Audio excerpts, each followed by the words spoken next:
Boa tarde a todas e a todos, sejam bem-vindos. A Universo Produção tem o prazer de recebê-los para participarem da programação do 28º Seminário do Cinema Brasileiro, que integra a programação da 28ª Mostra de Cinema de Tiradentes e que tem como tema central Que Cinema é Esse? De hoje até o próximo sábado, dia 1º de fevereiro, mais de 160 profissionais estarão no centro de 50 debates e rodas de conversa. Todos os debates serão gravados e os temáticos serão disponibilizados no canal do YouTube da Universo Produção e no podcast. Convidamos vocês para seguirem nossas redes sociais, @Universo Produção, e usarem a hashtag Mostra Tiradentes. A cobertura completa do evento você pode acompanhar também pela plataforma mostratiradentes.com.br. O debate temático Que Cinema é Esse? Em busca das imagens inéditas e inauditas, contam com a mediadora Lorena Rocha, curadora de curtas de Pernambuco, e quem eu convido para subir ao palco.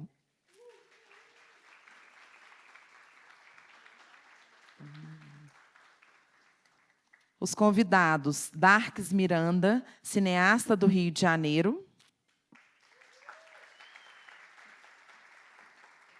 Hernani Hefner, o diretor da Cinemateca do MAN, Rio de Janeiro. Júlio Bressani, cineasta do Rio de Janeiro.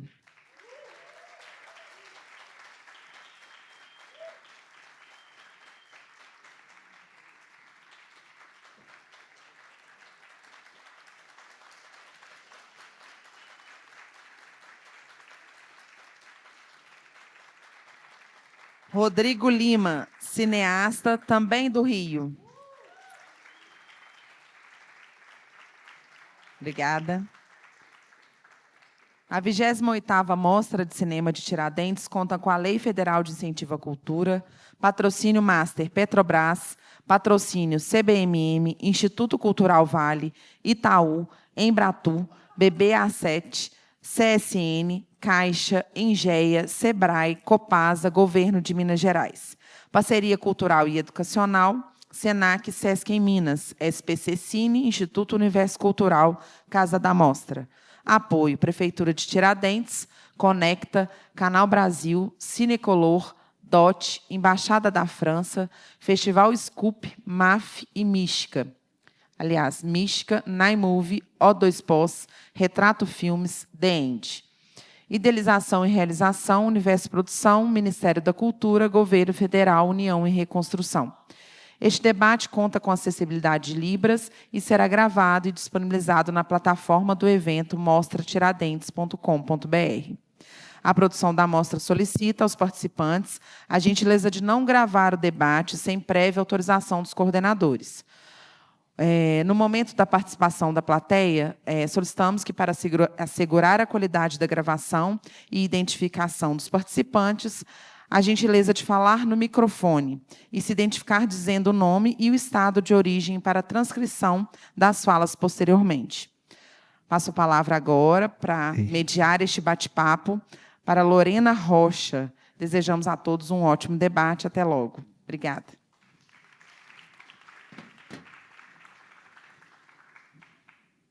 Oi. Alô? Oi? Vocês estão me ouvindo? Oi, gente, tudo bem? Boa tarde. Eu estava pensando assim várias coisas de como mediar esse primeiro debate assim do seminário temático, que é um ambiente tão importante assim, né, para a gente circular esse primeiro momento da Mostra de Cinema de Tiradentes desse ano e encontrar reverberações, né, seja nas edições passadas, como para o que a gente vai assistir e se surpreender, e amar, e odiar, e conversar nesses próximos dias, e que vai acabar reverberando também por muitas outras edições. E essa mesa, em especial, né, até pensando também no lugar de uma pessoa que trabalha com programação e com curadoria, pensar também que os seminários e as junções, né, as uniões aqui das pessoas que vêm, inclusive quem media, né, tem interligações, tem conexões, tem dissidências de algumas ordens, e que eu acho que, de alguma maneira, também se conecta com o tema e o fio condutor dessa conversa de hoje, né?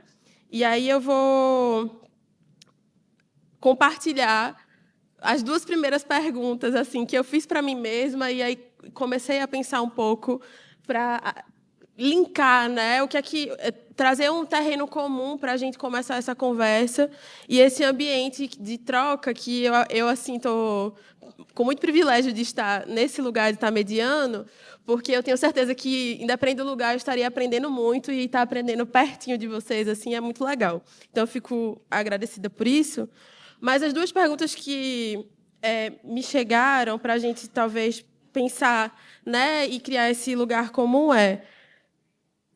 por que, né? Por que essas pessoas, e de que modo a gente poderia, no primeiro momento, fazer uma ligação possível entre não só as pessoas enquanto artistas, pesquisadores, no caso o Rodrigo montador e também diretor, enfim, como, né, nesse lugar da pessoa, mas o que a obra, o interesse, o desejo dessas individualidades e singularidades, elas falam de alguma forma coletivamente, né?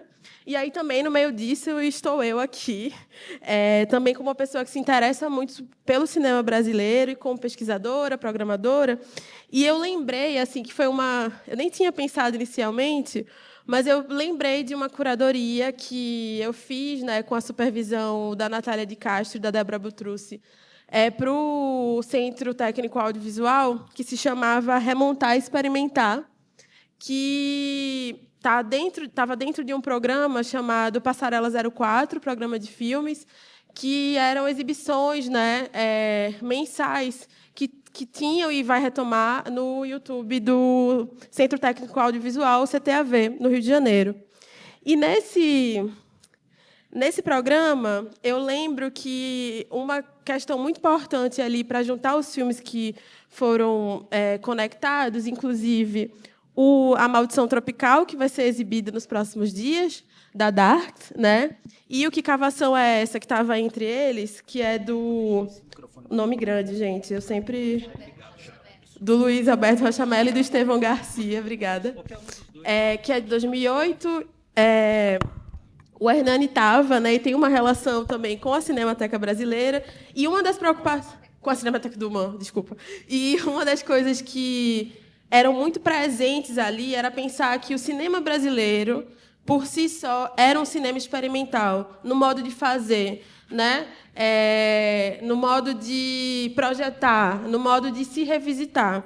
E eu acho que, de alguma maneira, essa mesa aqui é sobre isso, né? Sobre a lida com esse cinema contemporâneo, com o passado, com a história, com a memória, com a experimentação, com os modos de fazer desse cinema, né? E aí a gente tem aqui a Darks Miranda, né? Que, além de trabalhar com imagens de arquivo, e vocês vão poder ver, quem ainda não assistiu vai reassistir A Maldição Tropical, né? Que tem uma vontade de lidar com os arquivos e questionar símbolos muito, né, talvez cristalizados na história do Brasil e do cinema brasileiro, né? E aí fico pensando como esse ato de montar e remontar, desmontar do trabalho da Darks, né, traz para a gente uma ideia do experimental como uma possibilidade de borrar fronteiras, a ligação da Darks também com as artes visuais, né, com a experimentação no outro campo de linguagem que traduz, de alguma forma, os interesses que passeiam também por essa mesa e pelo que a gente vai discutir a partir daqui, né? E eu até brinquei com a Darks que, numa outra situação, eu achava que Luiz e Darks eram pessoas diferentes, né? E aí eu brinquei com ela e perguntei assim... De alguma forma, tem uma ideia de criar um duplo de si, né? Um duplo quase performático também, do que se projeta no cinema, e me interessa muito também, de alguma forma, ouvir você sobre isso, né? Na outra ponta, a gente tem o Hernani aqui, que eu já fiz essa conexão com esse trabalho que ele atuou, né?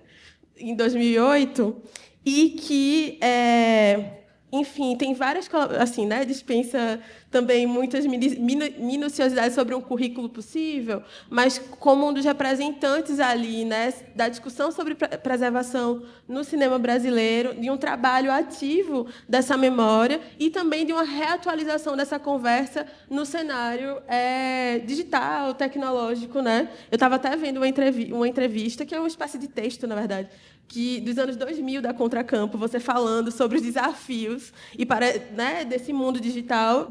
25 anos depois, a gente está fazendo quase que as mesmas perguntas, né? Então, de alguma forma, essa dimensão econômica que você trazia ali, dessa precariedade também de pensar a preservação e a memória do cinema brasileiro, reverbera. E eu acho que isso se conecta bastante com os interesses dessa mesa, né? Quando a gente pensa aqui na sinopse, né? O cinema brasileiro viveu e vive de tentar provar sua própria importância, né? Então, para que fazer filmes? Para que vê-los? Que cinema é esse que, no reino da utilidade, né, insiste em fazer poesia? Que cinema é esse que, na era da reprodução de padrões da inteligência artificial, insiste na busca dessas imagens inéditas e inauditas, né? Então, também poder ouvi-lo aqui hoje vai ser muito instigante, e acho que continuar fazendo perguntas, né, que é motivador disso, de boa parte do que a gente está fazendo aqui nessa edição. Boa parte não, de tudo, na verdade. A gente está muito afim das perguntas, né? E, não por acaso, também a Cinemateca do MAM faz diretamente uma conexão aqui com essas duas pessoas que estão do meu lado direito, que é justamente o Rodrigo e o Júlio Bressani, né? Estou fazendo aqui conexões de curadoria, né? Eu fiquei pincelando coisas, que é justamente a viagem do ônibus amarelo que vocês dirigem juntos e que teve uma parceria com a Cinemateca do MAM. E essa lida com o arquivo, né, está num filme que vai ser exibido amanhã, depois eu posso retomar no final para dizer o horário direitinho, que se chama Relâmpagos de Críticas, Murmúrios de Metafísicas, 1898-2024, também do Júlio Bressani, com o Rodrigo Lima, né? E que é um filme, né, que lida com as imagens do cinema brasileiro, apesar de ter esse recorte temporal, né, um recorte quase de pesquisa historiográfica, né? Você botar ali de que tempo a gente está falando, né? Que universo é esse que a gente está estabelecendo? É uma revisitação histórica que não se dá pela linearidade, né? Mas que na torção, na revisitação, na fricção, na confluência entre essas imagens, a gente se sente provocado e se sente mobilizado, né, a ser o que a gente que trabalha com preservação, com arquivo, que é ser curioso, né? E eu fiquei, caramba, eu passei lá assistindo, disse, meu Deus, quanta coisa que eu não conheço, e que bom, né? Porque a minha vontade era, tipo assim, eu preciso assistir todos os filmes que estão aqui agora, né? E repensar várias coisas que eu já pensei sobre essas imagens do cinema brasileiro que muito me interessam, né? E aí se conecta diretamente, e aí vocês vão poder também me responder sobre isso, que eu já vou passar a fala para vocês, se conecta com um texto que foi originalmente publicado na Folha de São Paulo em 1993 e que vocês podem encontrar no catálogo da Mostra de Cinema de Tiradentes desse ano, que se chama Experimental no Cinema Nacional, que, como o Francis falou mais cedo na mesa de curadoria, né, é um texto que está, de alguma forma, mobilizando muito as perguntas, né, e reverberando na programação desse ano, e que o Bressani ele vai estabelecer algumas conexões, fazer uma genealogia, né, do que seria, usando as palavras de Francis, a forma cinema no cinema brasileiro, e vai lá para 1898, e aí por isso que eu já reverbero com o filme, né, que vai ser lançado aqui amanhã, das imagens produzidas pelos irmãos Segreto, né? E aí o Bressani trouxe esse momento de filmar a Baía de Guanabara, né, como um experimento cinematográfico, abre aspas, pelo inusitado, e eu acho essa palavra inusitado muito importante para a gente pensar, do lugar onde se encontra a câmera, pelo movimento e pela oscilação, pelo balanço, isto era bossa nova, que certamente alterava a apreensão da luz e da paisagem. E aí ele vai reafirmar, né, que o elemento experimental, de alguma forma, né, ali no texto, está na gênese do cinema brasileiro. E ele vai dizer: este fio fino transpassará todo o cinema brasileiro daí em diante e para sempre, né? E aí eu fui destacando algumas palavras assim: rigor, improviso, criação, recriação, o cinema fazer fronteira com todas as artes, né? E aí também se conecta muito com o trabalho da Darks, né? Como eu tinha falado inicialmente. Pensar imagens perturbadoras, irregulares, brutalistas, saturadas, né? E na flexibilidade do fazer cinematográfico, da imagem do cinema, né? E aí a gente tem aqui Rodrigo, que está trabalhando já com o Bressani nesse processo de montar e remontar, olhar novamente para essas imagens, né?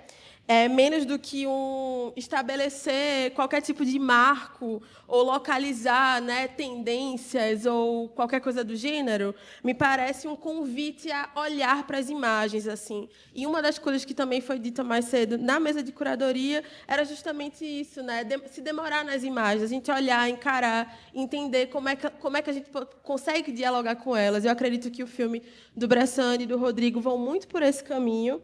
E acho que, a partir de agora, né, a gente vai conseguir trilhar por essas formas de experimentar e de pensar esse cinema contemporâneo, sobretudo na sua relação com o passado, que parece que é o que está mais se esvaindo nesse presentismo maluco da gente, que tudo se faz aqui e agora. Essa mesa é um convite, na verdade, de entender o tempo de uma maneira dialógica, sem perder de vista esse fio, né, inclusive daquilo que já não existe mais. Assim, eu acho que é um esforço também que o filme de vocês faz, em certa medida, mesmo com as imagens ali presentes, a gente questionar o que aqui também se perdeu, né? Então, já vou passar, sem mais delongas, que eu me demorei um pouquinho. Por favor, Júlio Bressani, comentar um pouco do filme e o que você mais quiser. Acostumada com outras rodas de conversa. Bem, o mais difícil sempre é por onde começar, não é? Isso é sempre a questão mais difícil. Olha, essa coisa de cinema é uma questão também de temperamento, sabe? Depende da sua maneira de viver, do que você quer da vida, como você sente a vida, não é? Então, depende do seu temperamento. Que tipo de coisa você quer fazer, que tipo de coisa que você não se interessa. Então, eu acho o cinema uma coisa muito difícil nesse sentido, porque é o contrário, viu? O cinema foi uma coisa inventada como uma forma de pensamento. O cinema era uma maneira, essa era a chave da coisa. Foi inventado como uma forma de pensamento, inventado durante séculos, né, para chegar a isso. E, bom, essa história de que o cinema nasceu na feira, nasceu o pagamento. Você começou a pagar para ver filme. Foi aí que nasceu o cinema comercial. Mas o cinema ele dependia de uma outra coisa. Agora, o que sobreviveu, no meu entender, no cinema, dependendo do temperamento de cada um, da vontade de cada um, né? Nem todo mundo tem uma doença extrema, né? O distúrbio, geralmente, é hoje controlado, né? Mas quem, por acaso, acontece a desgraça de fugir desse labirinto, né? O cinema ele é uma coisa que... Essa história ele atravessa as artes, as ciências. Isso já é uma questão muito difícil. É só a gente pensar no estado de abandono que nós estamos, né? Uma coisa que atravessa, que você precisa estar mais ou menos ocorrente, né? uma disciplina que atravessa todas as ciências, todas as artes, e pior, mais difícil, que torna ele quase impossível, ele atravessa a sua vida. E você não há, como diria o falecido Philippe Solers, com a vitória da grande tirania, na verdade, ninguém está pensando em outra coisa, a não ser se entrar por dentro dela, né? Bem, mas isso que eu disse, quem tivesse ainda um determinado distúrbio, pudesse engendrar a patologia dele para um outro lado, a coisa do cinema, ele tem essa força. O cinema é um radical instrumento de autotransformação. Porque a passagem por isso tudo você vai revelar a você uma coisa, que você quer ser outro. Você não quer ser você mesmo. Você quer ser uma outra coisa. Não vai querer ser isso que a gente é, né? Você quer ser uma outra coisa, né? E essa é a passagem difícil do cinema. Ele bota esse centro de gravidade em outro lugar, né? Então, e mais uma outra coisa que dificulta muito a hospitalidade, vamos dizer assim, do cinema, né? É que o cinema é invisível. Nós não vemos o cinema, nós vemos o filme. Você vê os atores, a cor, a trama, os penduricalhos. Mas o cinema, aquilo que organiza, aquilo você não vê, ele é invisível. O cinema está oculto no filme. Agora, em alguns momentos ele se desvela. Em alguns momentos o cinema aparece. E toda a trama do cinema é para ocultá-lo, né? Tornar o que todos hoje os espectadores o fazem. São insensíveis ao filme. São sensíveis ao filme. São insensíveis ao cinema. Não chegam ao cinema. Bem, enfim, isso é uma questão mais de... Como eu disse, para mim a questão sempre é uma questão do temperamento, de como é que a pessoa se sente, que tipo de desgraça ele sente diante do mundo, né? Isso é que vai fazer ele fazer alguma coisa, né? Então, nada disso hoje recebe estímulo de parte nenhuma, né? Nós somos, hoje, todo um mundo que vive diante de uma outra escravidão, que é a escravidão do salário. Tudo é feito em função do salário. Todos, e com razão, toda coisa, todo o peso do capital está para isso. Você, hoje, toda a luta é pelo salário, para aumentar o poder de compra disso que você vê nas vitrines. Então, aquele preceito antigo e que é válido, né? Era preciso, para você se elevar à poesia, você precisava abandonar a política. Política não é só a ordem dos deputados, senadores, prefeitos, não. No sentido de ordem da cidade, polisteia, de ordem da cidade. Você precisava abandonar a ordem da cidade para poder viver o seu próprio delírio, né? O seu difícil delírio, que exige um esforço imenso. Então, o cinema está dentro disso. O cinema começou no sarcófago, que é onde começa a tentar botar uma imagem em movimento. E veio vindo. Toda a luta da pintura e mesmo da literatura era dar movimento na imagem. A literatura queria dar movimento no pensamento. E o cinema aparece para dar movimento na imagem. E tem toda a antecedência, vem vindo, foi feito nos laboratórios por filósofos, cientistas e artistas. Foi feito ali, como uma maneira, uma forma do pensamento. Era uma conquista do ser humano. É a questão depois e tal, isso aí é uma outra questão. Mas isso aí ainda existe, né? E, como eu disse, dependendo do grau do seu distúrbio, é alguma coisa possante. Porto de salvação, dizia um velho poeta, não há na vida. Mas isso aí pode te ajudar a você suportar, ou pelo menos se opor a isso tudo, né? Agora, é uma escolha difícil. O cinema está, de certa maneira, nesse sentido,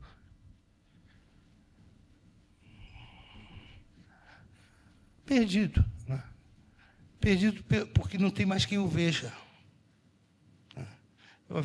Aqui nós temos um exemplo de um homem que é um grande amante e cuidador do cinema, que é o Hernani. Então, esse tipo de coisa extraordinária, de afeto extraordinário, é que conduz a muitas coisas, né? A realização de um filme é uma coisa que depende disso que eu estou dizendo, depende do temperamento, depende do que você quer fazer. Você não faz o que pode, você faz o que quer. Se você fez, é porque você quis. Mesmo a coisa mais abjeta para você. Se fez, é porque quis fazer. Houve uma liberação para que você fizesse. Então, isso tudo é uma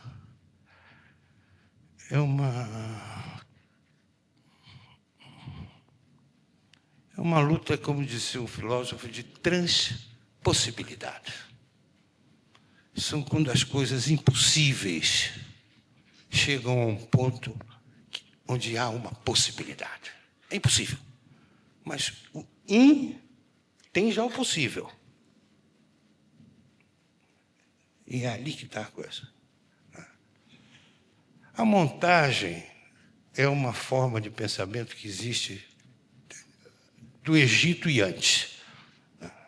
Montagem é uma forma do pensamento. O pensamento é através de montagem. O pensamento é feito de duas coisas. A montagem. Duas coisas. Interrupção e repetição. A coisa mais importante é a repetição. Se não puder repetir, é melhor não fazer. Então, essa carga de onde você coloca o difícil de você, né? Ou seja, começa a procurar domar a fera, né? E nesse trabalho o cinema tem uma arma possante, porque ele é radical nisso. Ele te obriga, ele exige que você faça esse esforço em si. Faça esse esforço de sair de si. Enfim, isso eu tenho a impressão que isso hoje, se você conseguir convencer em cada 10 milhões de pessoas você pode se dar por profeta, porque o mundo não está mais nisso, né? Ao contrário, isso soa como uma espécie de língua aramaica, né? Uma coisa quase que incompreensível, né? Agora, fique sabendo, qualquer um de nós, que vamos todos passar, quando estiver na beira de entrar, você vai saber que isso podia ter sido uma arma a seu favor. Um escudo para você continuar nesse horror. Agora, como eu disse, é uma questão de temperamento, é uma questão de necessidade. A pessoa não tem isso, não tem esse distúrbio, a coisa não chega lá. Se satisfaz com menos, né?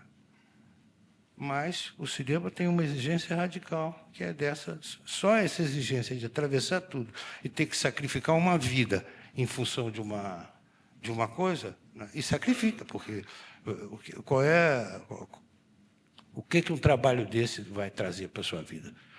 Só dificuldade e só contrariedade, né?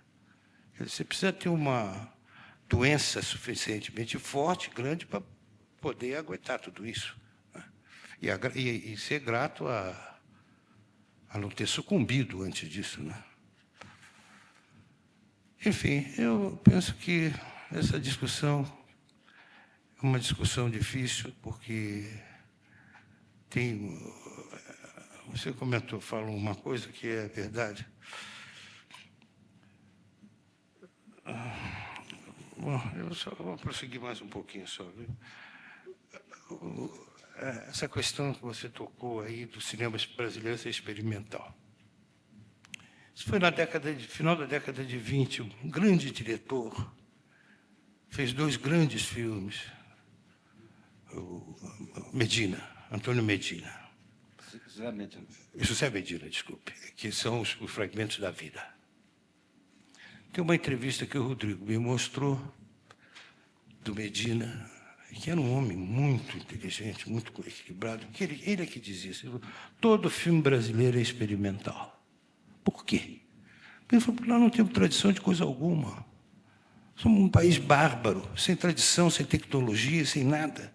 Você recebe uma câmera, é experimental, porque você vai fazer aquilo pela primeira vez, você não sabe o que é aquilo. E ele falou, e os filmes são feitos... Aí é que veio o dado importante. E os filmes? Ele falou, são feitos em 2, 3 horas. Saia filmando. E como já se fazia, as memórias do George Stevens, ele diz isso, saía de manhã com a lata e voltava de noite com o filme. O que ele produzia com isso? Textura, que é o que todos os filmes têm. Quem define o filme não é o diretor, é a produção. O diretor escolhe lá umas coisas, o produtor da imagem que vai produzir aquela textura é a produção. Bom, eu vi uma vez o Éric Rohmer, numa conversa, alguém falou, não, vou fazer um filme, a equipe tem 250 pessoas. Aí perguntaram para o Rohmer, e você?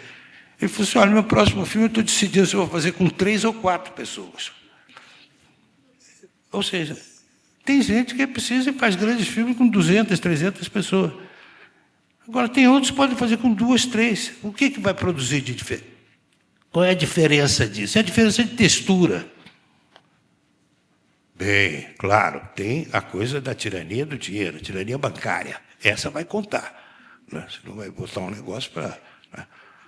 Mas a coisa anterior a isso, é isso que vai nos faltar sempre. Vamos todos aqui breve sumir. Então, a coisa é ela procurar segurar essa coisa que ainda pode ter alguma força. Né? E a gente esqueceu disso. Né? Esqueceu também pela falta de necessidade. São outros tempos. Né? Essa coisa, no final, mesmo entre os artistas, há muito tempo, só se encontrava nos hospícios. Né? Não tinha mais ninguém que estava interessado nisso. Mas tinham alguns que, no final, tinham muitos antigos. Foi lá que a coisa acabou se produzindo. Não? As famosas vírgulas impressionistas foram produzidas no hospício. Então, quer dizer, isso tudo é, como eu disse, é uma questão de temperamento, de escolha de coisas, de como é que você interpreta. A coisa mais difícil em qualquer realização e ela busca só uma coisa. Você busca o quê? Exprimir uma emoção. E essa é a coisa difícil. A dificuldade é de exprimir uma emoção. É isso que é a coisa difícil. Essa é a chave da coisa. E é a coisa mais difícil. Então, isso aí você tem que se resignar, porque é outra coisa. Cinema não tem gênero, nem tem tema. O que atrapalhou a questão do cinema foram 2 coisas. A narrativa e a ilustração. Isso foi uma coisa que fez o cinema sair do trilho. Poderia ter andado num desvio com 2 trilhos, um de cada lado, mas um acabou acabando com o outro. Mas é isso, uma luta de alguma coisa sem fim e que agora estava se tentando uma outra coisa, que foi, vamos dizer, uma última tentativa de alguns últimos momentos de criação no cinema, que é o que se chamou de transpassibilidade. A transpassibilidade. A coisa mais importante entre nós todos é sentir. É o sentir. Para sentir, você precisa de uma passividade total. Para poder sentir. E a transpassibilidade é você sentir com outro sentido.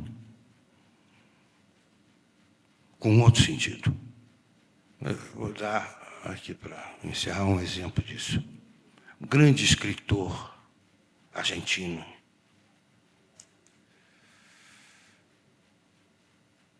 foi levado para ver as pirâmides do Egito.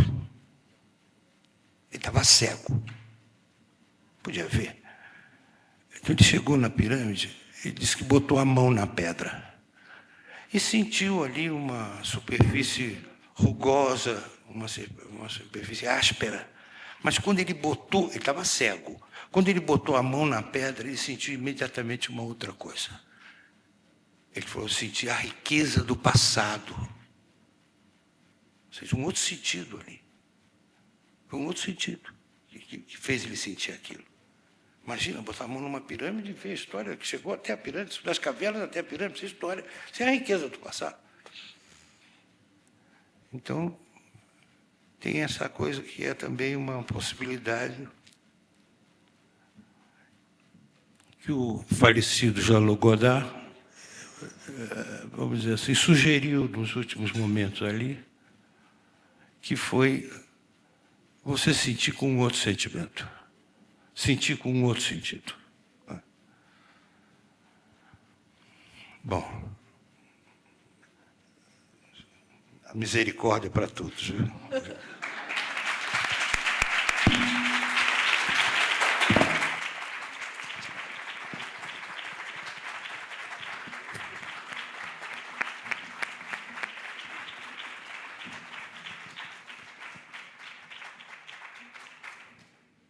Eu anotei aqui bem grande, sentir com outro sentido, porque eu acho que dialoga muito com, talvez, a perspectiva que a gente está... É o desejo, né? A projeção. A gente, quando produz uma curadoria, né? Monta os programas e etc., a gente, de alguma forma, se encontra com essa frase, né? Sentir com outro sentido, assim. E acho que é muito pertinente todas essas... provocações e reflexões que o Bressani traz, que com certeza vai encontrar eco nesses dias, e também já estou muito curiosa de como vocês também já vão poder devolver aqui, né, para a gente essa conversa, essa pedagogia crítica, como a Bell Hooks trouxe no livro que eu estava lendo aqui dela, eu lembrei disso.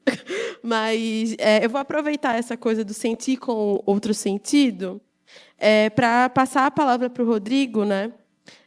E também fique livre para, a partir disso, traçar reflexões, mas eu tenho uma curiosidade específica em relação ao filme, que vocês vão poder assistir amanhã, às 15 horas, aqui no Cine Teatro, e que também partilha, talvez, do trabalho que você vem fazendo com o Bressani e em outros trabalhos, no sentido de um trabalho de colaboração, né, e de encontro com essas imagens. Eu não queria dizer imagens necessariamente do passado, né, mas essas imagens arquivo, em algum sentido, né, especialmente nesses dois últimos trabalhos com o Bressani, também te ouvir como te motiva, né, olhar para essas imagens e talvez essa ideia de sentir com outro sentido, né, nessa manipulação, nessa coisa da textura que o Bressani está convocando a gente pensar, né, e de como reverbera nesse trabalho, seja como montador, seja como alguém que está articulando ali um pensamento sobre o cinema brasileiro, né, a partir dessa revisitação. Então, como te mobiliza também, especialmente esse trabalho, mas no que tu vem fazendo nos últimos tempos, nessa relação com o cinema brasileiro, né? Bem ampla, mas querendo encontrar um lugar possível aqui. O Júlio... Alô? O Júlio fala muito desse cinema que está escondido atrás do filme, né? Acho que, atualmente, assim, a coisa mudou. Eu fiquei pensando nessa pergunta da curadoria, que cinema é esse? E fiquei pensando, e descobri que eu talvez não soubesse responder, porque eu ainda me sinto muito analógico, assim. O mundo mudou tanto. Preciso perguntar para minha filha, Eva, que cinema é esse, né? Talvez ela saiba melhor que a minha geração. Eu vejo que muita gente jovem também. Mas eu peguei a transição, né, do analógico para o digital, mas acho que a gente ainda pensa de forma muito analógica e ainda está ali naquela última curva assim da modernidade, né, tentando entender essa transição. Mas eu conheço o Júlio há uns 20 anos. A gente montou por aí, né, o Cleópatra em 2006. Foi o primeiro filme que a gente fez junto. De lá para cá. Mas, desculpa, foi o primeiro filme que a gente fez junto. E de lá para cá, eu tive o prazer de montar todos os filmes do Júlio e começar também a trabalhar na produção, no set, junto com ele. E agora fazer filmes juntos, né? Então, assim, aprendi nesses anos, aprendi muito com ele essa desconstrução, né? Que ele me ajudou a operar em mim, né? Essa birra que ele tem com a norma, né? Com a convenção, e que é muito importante, né? A gente, no mundo de hoje, ou desde sempre, sei lá, a gente preso, né? Nessas amarras das normas, né? Desde que nascemos, né? Nosso corpo, né? Tudo tem uma função. Então, foi muito importante para me tirar desse tipo de pensamento, de viver assim. E eu acho que isso tem uma dimensão política que é pouco vista, assim, porque opera dentro da linguagem, sabe? E a linguagem, eu acho que ela é transformadora, assim. Ela é a realidade, né? Então, a gente precisa operar dentro da linguagem para alterar a realidade, e isso tem uma função política que as pessoas precisam ver, precisam ter atenção, né? Precisam, eu acho que é pouco visto, sim. Mas o Júlio sempre fez esses, mesmo fazendo os filmes dele, ele sempre teve, desde que acho que ele teve a oportunidade de trabalhar com vídeo. Ele já fazia filmes de montagem com arquivos. Ele tem o Antônio Hitchcock, A Imagem em Fuga, tem o Cinema do Cinema, e mesmo nos filmes dele tem muita utilização de muitas imagens de arquivo. E ao longo desses anos, fazendo os filmes, a gente foi coletando, teve a oportunidade de escanear, digitalizar e toda a obra dele, o material, e isso resultou na longa viagem do ônibus amarelo, quando a gente se viu na pandemia com quase toda a obra dele dentro de um HD, e era um projeto nosso de fazer mais um filme. A gente sempre os orçamentos sempre foram micro, mas quando tinha, a gente podia fazer, juntar uma equipe pequena. Mas, quando não tinha, nas entre-safras de produção, a gente inventava um filme possível, né?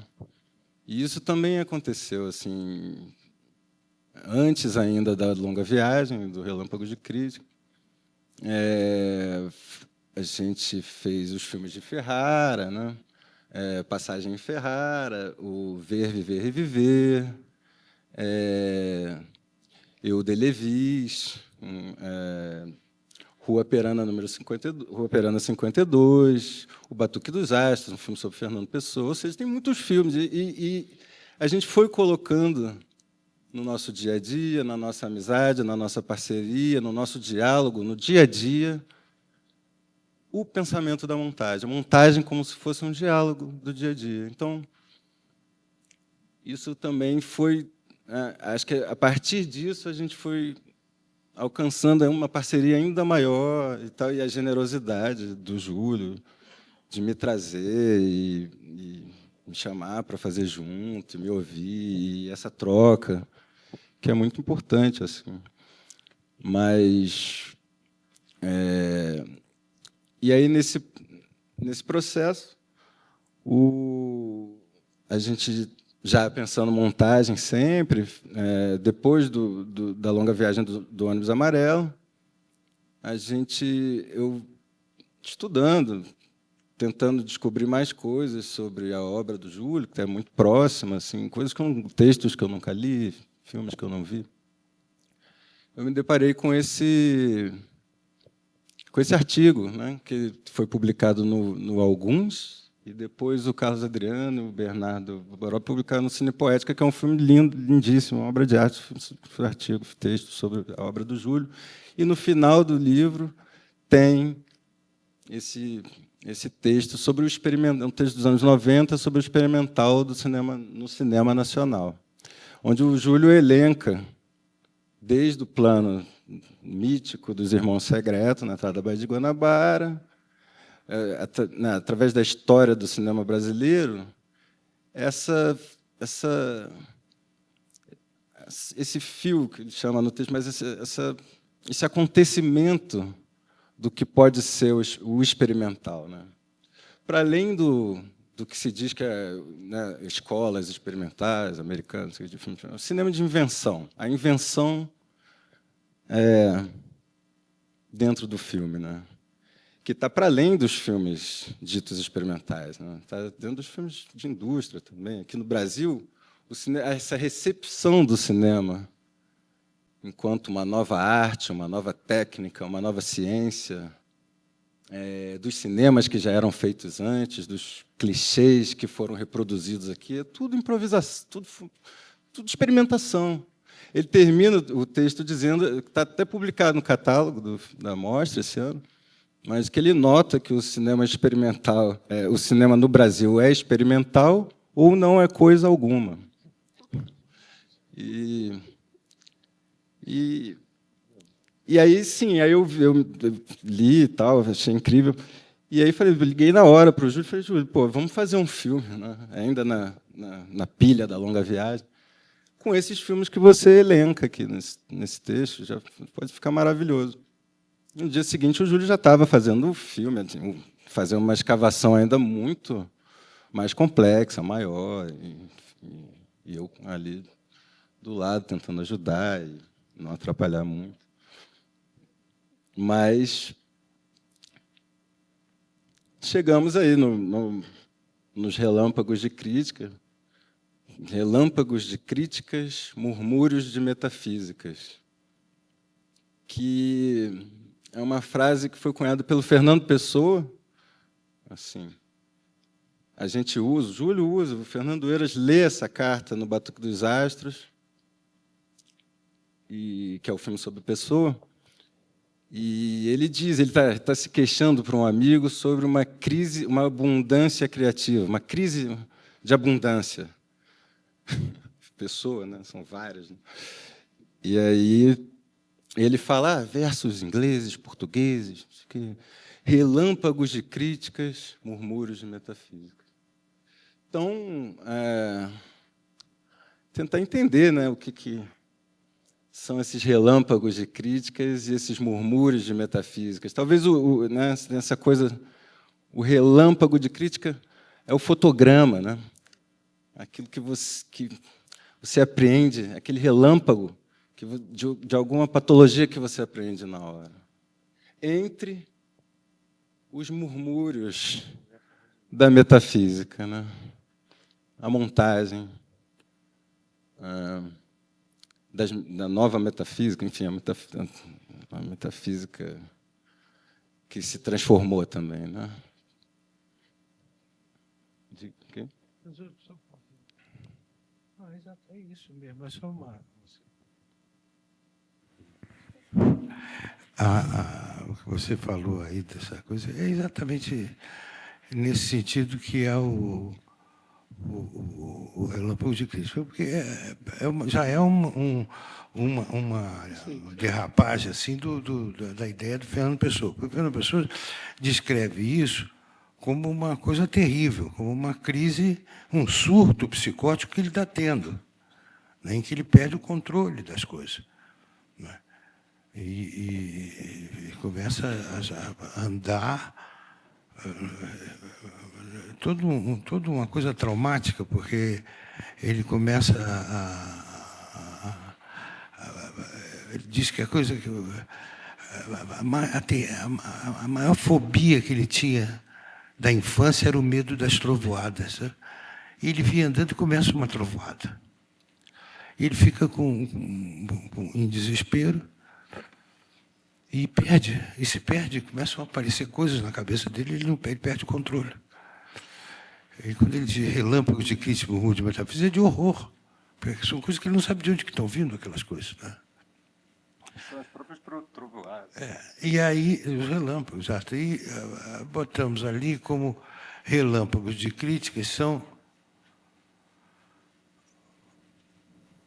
as cenas, os fotogramas, onde se dá essa coisa do experimento.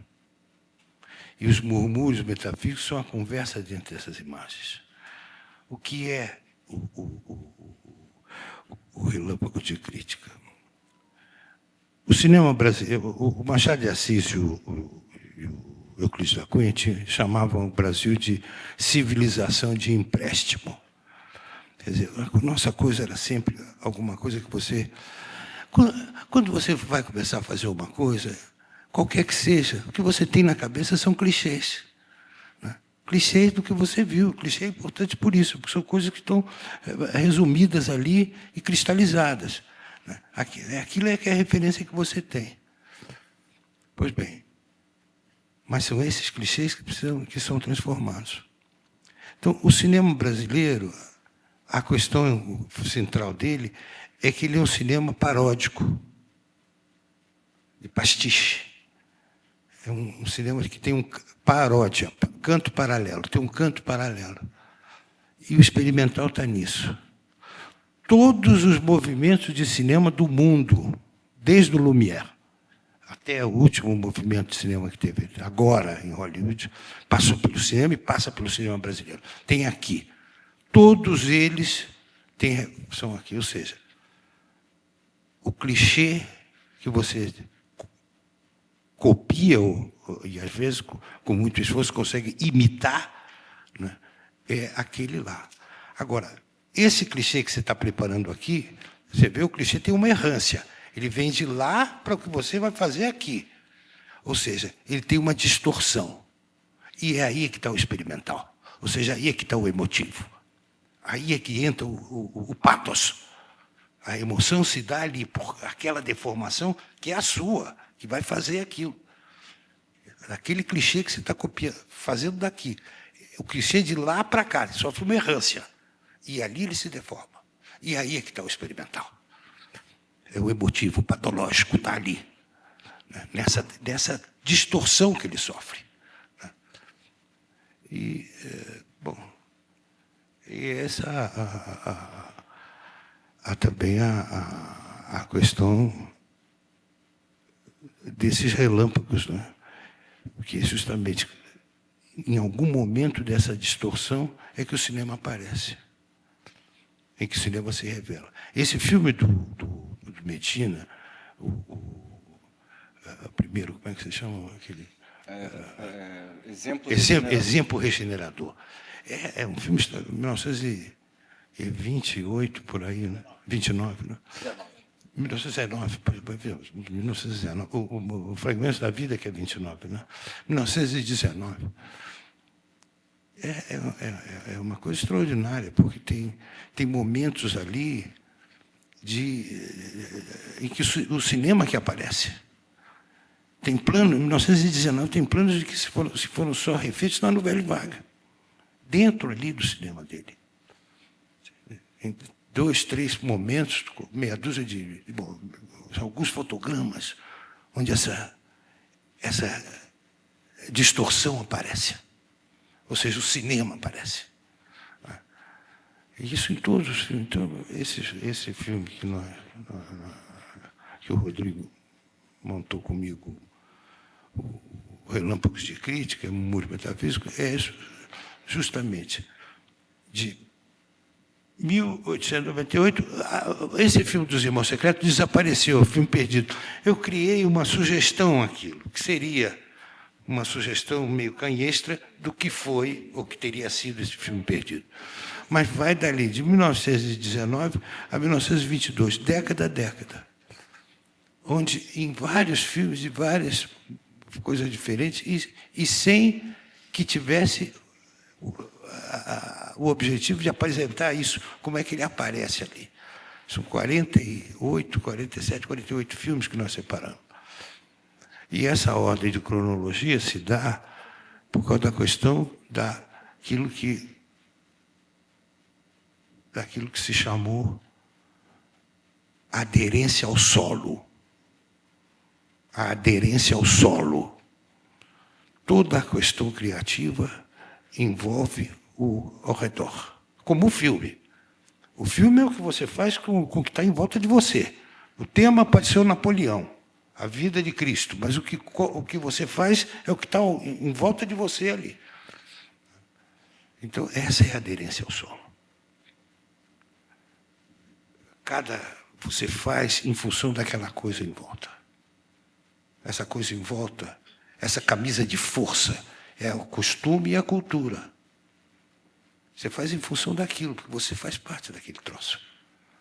Esse horror todo que a gente viveu aí, o que isso é a gente. Não é ele que é um bárbaro, a gente é aquilo ali. Essa que é a coisa mais infame de todas, mas é verdadeira. Então, a aderência ao solo, nesse sentido, para cada época, tem a sua deformação. E é essa deformação que conta. E a gente marcou essas terras por essa razão. O que você faz é em função da época.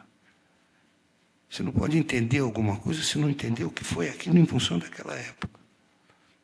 Chegou a existir ainda no século XVIII, um historiador francês, chamado Quatelembert de Quincy.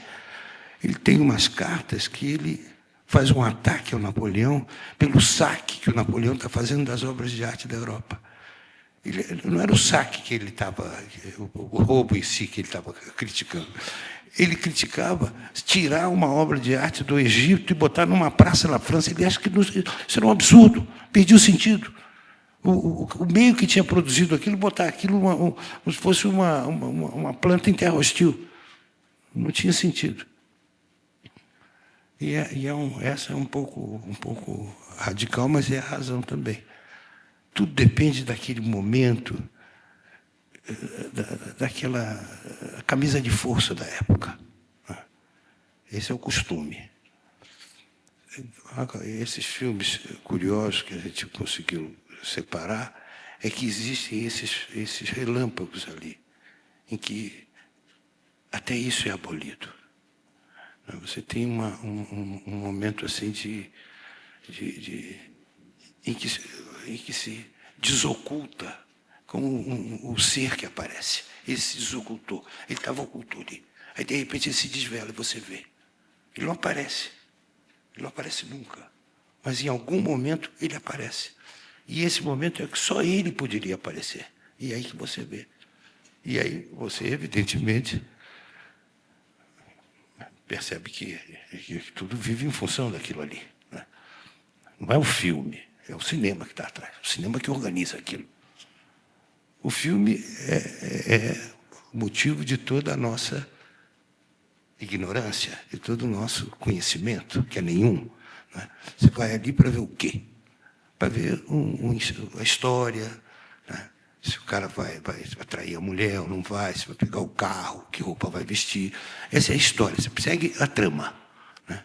O ator, a cor, o cenário. Isso tudo é o seu filme. E é aí que você fica. Você fica ali no filme, não passa além dele.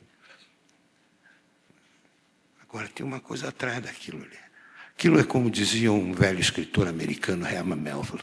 Isso é o que ele chamava de as máscaras de papelão. São as máscaras de papelão. É uma ideia platônica, mas é verdadeira. São as máscaras de papelão. tem alguma coisa atrás da máscara.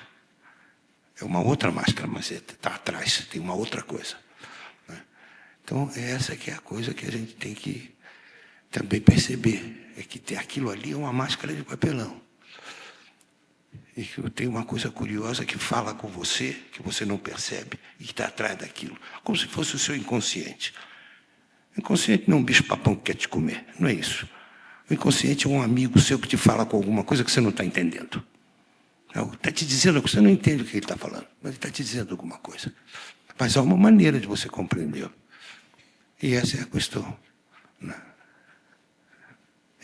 Bom, enfim, sabendo ou não, é o que todos nós sempre quisemos, fazemos força. O que você faz força para ser? Você faz força para ser outro. Você não quer ser você mesmo. Né? Você é um desastre. Você quer ser outra coisa. Então, por isso, essa é a arma radical do cinema. Você é obrigado a fazer um esforço grande de aquisição. Precisa passar. Não é que você se torne um físico, um químico, um astrônomo, mas você tem que saber o que é aquilo. Aquilo vai passar por dentro de você. E é justamente aí que o clichê se renova. O clichê só se renova em contato com clichês de outras disciplinas. É nesse contato que a coisa se renova. E o cinema é justamente isso, é uma travessia travessia por disciplinas e que bota a sua vida em risco, porque isso vai te obrigar a uma vida, né? Vai te obrigar a um outro tipo de perseverança, né? Como diziam os antigos, vai precisar de uma leitura perfunctória da sua própria desgraça, né? Então, é a coisa sempre mais difícil, né? De você botar um negócio na sua vida que vai complicar a sua existência. Né? Você quer alguma coisa que possa ser mais aceitável para o que a sociedade te apresenta, né? Mas é que assim, essas coisas artísticas realmente são insociais. A arte é insocial. A arte é uma coisa insocial. Não tem essa ideia de sociedade, não. Ela aparece fora da coisa. E assim, aparece através desses extremos de esforço, sobretudo, né? de esforço e depende muito da sua coisa involuntária. Tá bom, isso aí. Então, só pegar esse gancho da renovação do clichê. É difícil falar sobre um filme que ainda não passou, mas de fazer o debate depois. Mas eu percebo uma coisa que eu aprendi também com esse filme, que é uma interpretação. Acho que poderiam ter várias outras interpretações do cinema brasileiro sobre vários outros aspectos e pontos de vista, mas esse é uma que partiu desse texto e tudo mais, experimental. Mas que o clichê, no início, a coisa parecia, né, era ainda um pouco mais ingênua nessa reprodução do clichê cinematográfico. Chega no limite, né, o filme olhando para o próprio cinema, já interpretando a coisa de uma outra forma. E na Bel Air já é a ironia pura. Assim, Então, acho que tem, nesse recorte, nessa interpretação que a gente fez, um avanço assim, né, de um olhar crítico brasileiro sobre cinema. Assim. Acho que poderiam ter várias outras, né, interpretações. Mas, nesse sentido, eu aprendi isso, né, que teve esse avanço, vi esse avanço crítico de olhar. Né. E eu acho que, assim, essa coisa de fazer esses filmes... nosso imaginário já está tão colonizado, né, que a gente precisa colaborar para a construção de um imaginário, de um novo imaginário, de alguma coisa que... E por isso, sim, estou falando dessa dimensão política, porque altera a engrenagem dentro da linguagem. Isso é muito importante, sabe? Ao meu ver. Assim. Mas é isso.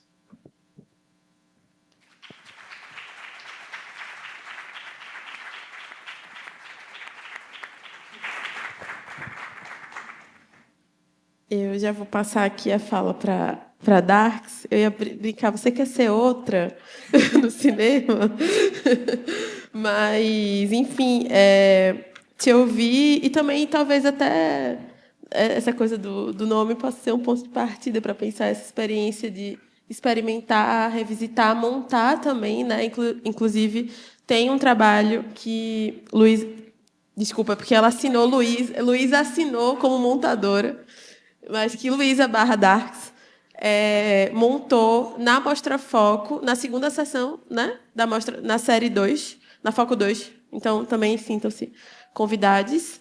E te ouvir, né, nessa interlocução também com tantas coisas que também estão chegando sobre memória experimentar, história, coisas que também têm a ver com o seu trabalho, né? E, sobretudo, essa coisa do borrar que o texto traz, né?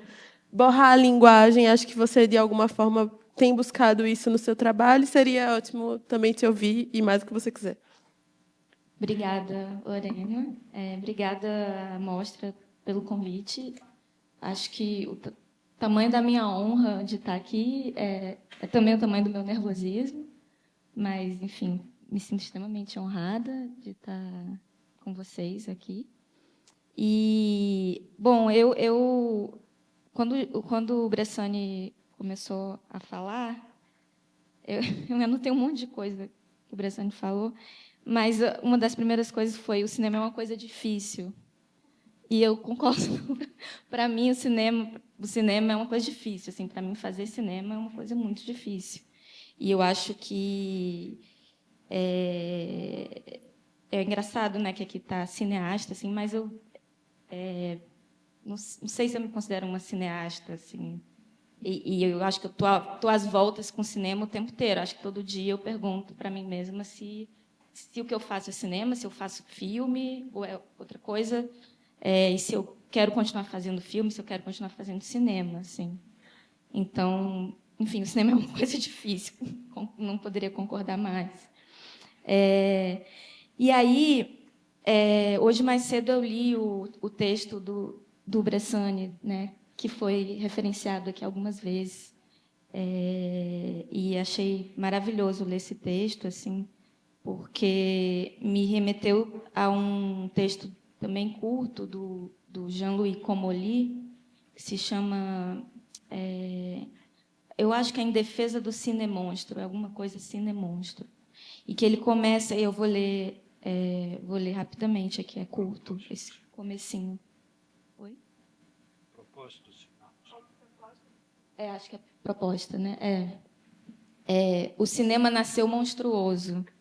Uma arte impura, dizia Bazin, era dizer pouco. Compósita até o improvável, a figura da quimera seria mais adequada. O cinematógrafo nascendo como colagem divergente de uma cabeça de Méliès sobre um corpo de Lumière, e para cumprir esse destino contrariado, se entrelaçam e se combatem, sem nunca se excluir, totalmente nesse ser abertamente bastardo, energias que movem o espetáculo e tensões da escritura, passando pela exibição de saltimbancos, pela tela pintada, pelo indicador apontando, pela pantomima, pela impressão energética, pela fotocoreografia, pelo relógio de manivela, pela ótica geométrica, pelo teatro, pelo teatro de sombras, pela fita perfurada, pela ginástica, pela dissolução dos traços, pela produção dos caracóis e curvas e volutas, sem esquecer o fuzil para parar o tempo, de A.J. Mary, grande bagunça de sonhos, só perceptível na origem do cinema. E, enfim, desse parágrafo que eu acho maravilhoso,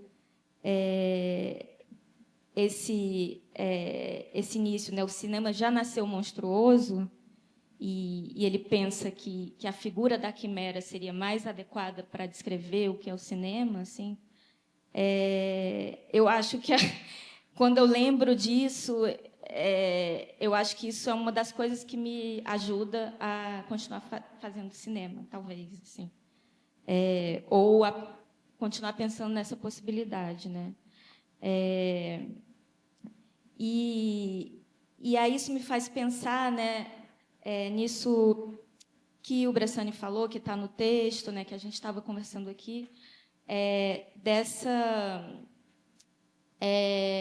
propensão, né, ao cinema brasileiro a ser experimental, né, a quase que não ter outra opção, né, outra saída. Assim, ele começa ali, né, no experimento, na estabilidade do navio. E essa imagem da câmera, né, partindo do movimento do navio, me fez lembrar também algumas pinturas do Turner, pintor inglês, que são pinturas que são muito, né, faladas até hoje em dia na história da arte, por carregarem em si também essa instabilidade, né? Pinturas de dentro de um navio, de dentro de um trem também. Então, né, como se essa materialidade, essa natureza do lugar da câmera afetasse, né, afetasse diretamente, e é impossível que não afete o que está sendo ali pintado ou o que está sendo filmado. Então, eu fiquei pensando, né, para além, talvez, do cinema brasileiro, mas talvez, né, talvez o cinema já tenha nascido com essa vocação para o experimental, né? Se a gente pensa como o Comolli que elenca, né, todas essas imagens de um dito pré-cinema, né, que remete às feiras de atração, que remete a outras artes ali do movimento, do tempo, do movimento. Os filmes de Serpentina, das dançarinas, né, dançando ali nos primeiros cinemas,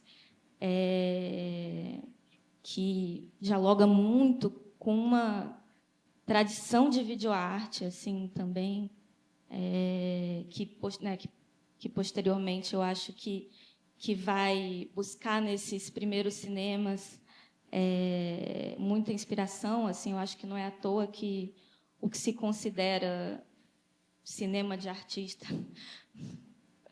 entre muitas aspas, que enfim, eu acho esquisitíssima essa denominação, mas esse cinema que estaria mais ligado a uma videoarte ou a um cinema de museu, né, de galeria, que não passa na sala de cinema, um cinema que não é da caixa preta, mas é do cubo branco, eu acho que existe ali um experimentalismo que está sempre em diálogo com esses primeiros cinemas, né? E esse texto do Comolli me faz pensar também que, se o cinema nasceu com essa vocação para o experimental, eu acho que a montagem, que é algo muito, muito caro para mim, assim como o Rodrigo, eu e o Rodrigo somos colegas de profissão, somos montadores, né? E nos meus filmes, enfim, são filmes muito de montagem, porque eu não tenho set, assim, eu não filmo muita coisa e tal. Mas talvez a montagem tenha, né, o pensamento da montagem, como o Júlio fez questão né, de evidenciar, que é uma forma de pensamento. Talvez a montagem tenha nascido, não sei quando nasceu, mas exista com essa vocação para a monstruosidade. E é uma coisa que, enfim, eu não acho que é absoluta, mas é como o cinema e como a montagem, como o pensamento da montagem passa por mim, assim, né, pela minha sensibilidade. E aí, que monstruosidade é essa, assim? Desculpa, eu estou desviando um pouco da pergunta, mas é porque, enfim, é um fio aqui que eu estou pegando. Quando o cinema ele abraça nessa tradição literária do século XIX ali, né, para pegar, enfim, evidenciar ou priorizar a narrativa ou a ilustração, né, como o Bressani estava falando. Né, existe esse procedimento de montagem que posteriormente foi chamado, teorizado, né, por teóricos do cinema, que foi chamado de sutura, né? E a sutura é um procedimento médico, né, de costura, assim, né, se você tem partes do corpo dilaceradas, separadas, afastadas, feridas, né, para curar aquilo, né, se sutura, se costura, assim, né, você faz o ponto ali. E acho que a montagem, né, desde sempre, assim, a prática de montagem na moviola, na sala de cinema, ela desde sempre teve muito ligada a essa ideia de, né, corte, cola, costura, assim. Mas eu fiquei pensando num tipo, e se a gente pensasse a sutura cinematográfica de uma outra forma, né, que não fosse no sentido de uma sutura que quer que aquela cicatriz desapareça, mas um tipo de sutura que tente evidenciar esse corte, né? Que tente evidenciar essa ferida, esse trauma. E aí eu fiquei pensando, né, nessa figura do monstro, do Frankenstein, que é feito de partes de corpos ossadas, diferentes cadáveres de pessoas e animais também, e é costurado, né? Essas partes que vêm de naturezas diferentes, lugares diferentes, são costuradas ali. Só que essa costura ela nunca some, né? Ela permanece ali evidenciada, assim, ela permanece ali indicando, gritando o tempo inteiro que aquilo é um monstro, né? Essa é a grande angústia do personagem que não tem nome, na verdade, no romance, né? Que a gente chama de Frankenstein como o criador se chamava, que era o Victor Frankenstein. Ele passa, né, quando a gente chega nele, no livro, ele está sempre com essa angústia de querer ser socializado, né? E ele não consegue, porque quando as pessoas encaram ele, né, veem ele, tanto que a primeira pessoa da qual ele se aproxima para se revelar para o mundo é uma pessoa cega. Mas aí ele não consegue disfarçar, né, porque a sutura está ali evidenciada, assim, o corte está ali evidenciado. Então, para mim, a montagem ela tem essa vocação para a monstruosidade, assim, e a monstruosidade no sentido mais vital, assim, de uma proliferação de vida, de incontrolável, né? Que eu acho que é quando a arte, ela, na sua maior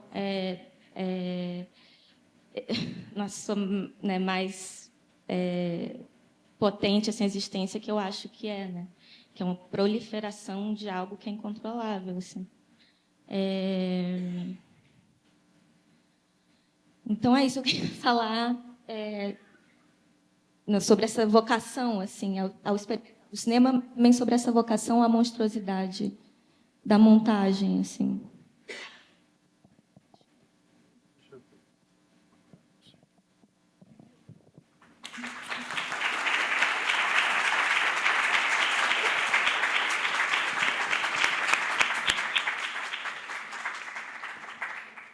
Olha, estou muito de acordo com o que você disse. Agora, o texto que eu li tem uma coisa importante, que monstruoso, monstro é um excesso da natureza. O monstro é um excesso da natureza. E o excesso da natureza é o pensamento. Por isso é que a montagem é monstruosa, porque a montagem pensa. Pensar é uma monstruosidade. Esse que é a questão-chave aí. E o Jules Etienne Marais, ele fez esses experimentos, os primeiros, aliás, da imagem já em movimento. Não tinha ainda a tarja preta dos irmãos Lumière, mas já tinha a imagem em movimento. Então, o monstruoso é nesse sentido, como diz, no sentido Barroco Vieira, né? É um excesso da natureza, é uma exuberância da natureza. Isso é monstruoso. E a montagem, você fez uma ligação muito correta, a montagem é monstruosa, porque a montagem é o pensamento. Então, a monstruosidade é pensar. A Dax falou assim, eu estou desviando, mas eu acho que, na verdade, ela respondeu com poesia e imagem, né? E eu acho que essa coisa da textura, né, ficou muito viva na sua fala, então está totalmente aqui. Pode ficar à vontade. É que eu não te respondi sobre a questão do personagem. A gente enfim. volta depois. Tá. Não, tá tudo bem. Respondeu sim. Montagem e monstruosidade. Ela respondeu, pô. Vou passar aqui a fala para a Hernani, e eu queria trazer até uma imagem como disparador possível, mas também fica à vontade. Não precisa me responder, não. Estou aqui só colocando o fluxo da conversa, mas é uma imagem que tem no filme do Bressani com o Rodrigo, que é um trecho do Sem Essa Aranha, que eu acho que a Helena Inês está olhando assim numa mesa. Imaginem, aqui é o mapa da América Latina, né? E aí alguém pergunta, onde é que está o Brasil? E o Brasil está fora, né? A imagem aqui, ela põe a mão para fora, assim. E aí quando eu vi essa imagem, né, ela me saltou os olhos ali na organização e desorganização que vocês trouxeram, né, nesse conjunto de filmes, nesses mais de 40 filmes que vocês revisitaram ali, estão movimentando, que eu acho que poderia ser uma imagem possível, essa coisa do Brasil estar fora, né, para o que o Hernani poderia trazer, que é justamente essa discussão que a gente está articulando aqui o tempo todo da memória, da história, da preservação, e, inclusive, assim, né, tentando reverberar tudo que a gente está falando aqui. Eu fiquei pensando, não precisa necessariamente responder, mas pode ser um disparador para alguma coisa, que esse movimento, né, de olhar para o arquivo e para essas imagens perdidas ou que estão ali. Eu tenho sempre essa coisa na minha cabeça que parece que essa ideia da gente pensar esse arquivo, essa memória, esses filmes, né, que parece que são seres que, de alguma forma, também estão ali, mesmo quando não estão. E, se estão ali, independente do seu estado de textura, de deteriorização e o que seja, eles parecem estar esperando alguém, né, em alguma medida. E essa ideia do estar fora e do estar dentro, para pensar a preservação no cinema brasileiro e pensar quase a preservação como um ato de experimentação também, né, a partir de uma precariedade do que é fazer essa preservação no Brasil, e de olhar para essas imagens de forma a se sensibilizar com outro sentido, né, sentir de uma outra forma, que foi o que o Bressani trouxe, porque me parece que não precisa ter medo de ser anacrônico e, ao mesmo tempo, olhar para aquele contexto das imagens, né? Então, como é que a gente pensa, de alguma forma, sente essas imagens que estão a se conhecer, né? Ou a se revelar, ou a nos instigar de uma outra forma, fazendo esse trabalho que a gente faz de preservação, né? Como é possível também sentir essas imagens e esses arquivos. Então, passo a palavra. Não precisa responder, é só uma reflexão. Vamos lá, vamos tentar.